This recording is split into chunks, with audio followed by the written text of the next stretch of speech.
ስደተኞቹ ብዙ ጊዜ ከየአካባቢያቸው ልጆች ጋር መሆንን ይመርጣሉ። ከወጣት ሴቶችና ወንዶች በተጨማሪ ታዳጊ ልጆችም አሉ።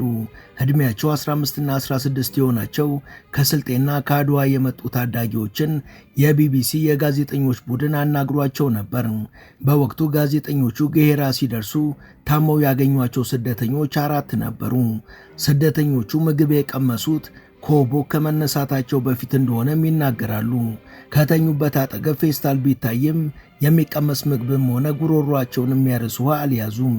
ከራያ ቆቦ የመጣውና እስከ 7ኛ ክፍል ድረስ እንደተማረ የሚናገረው ወጣት ከባጃጅ ሹፌርነት ይልቅ ሳውዲ ሰርቼ ያልፍልኛል ብሎ ለእናት አባቱ ደጃፍ ጀርባውን ሰጥቶ ነው እዚህ የደረሰው። ስለዚህ የስደት መስመር ማነገረ ሲባልም ኢትዮጵያ ውስጥ እኮ ብዙ ስደተኞች አሉ። በስደት የቀናቸው በደን አሉ፣ በዚያው የቀሩም አሉ። እኛም እነሱን ስናይ እንሞክረው ብለን ወጥተናል ብሏል።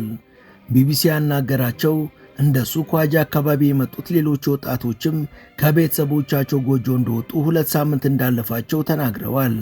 ለ2 ሳምንት ያህል ጎናቸው የረባ መኝታ፣ በቂ ምግብና ውሃን ሳያገኙ ገሄራ ደርሰዋል። እዚህ በየዛፉ ጥላ ስር ተረፍርፈው የምታያቸው ሁሉ ያደከማቸው ረሃብና ውሃ ጥም ነው ሲሉ ወጣቶቹ ይገልጻሉ።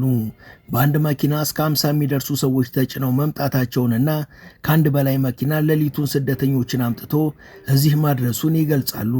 ከሌሊቱ ጀምሮ ግን እስከ ቀኑ 8 ሰዓት ድረስ ምግብም ሆነ ውሃ አልቀመሱም። ይሄ ደግሞ እስከ መቼ እንደሚቀጥል እነርሱም አያውቁም።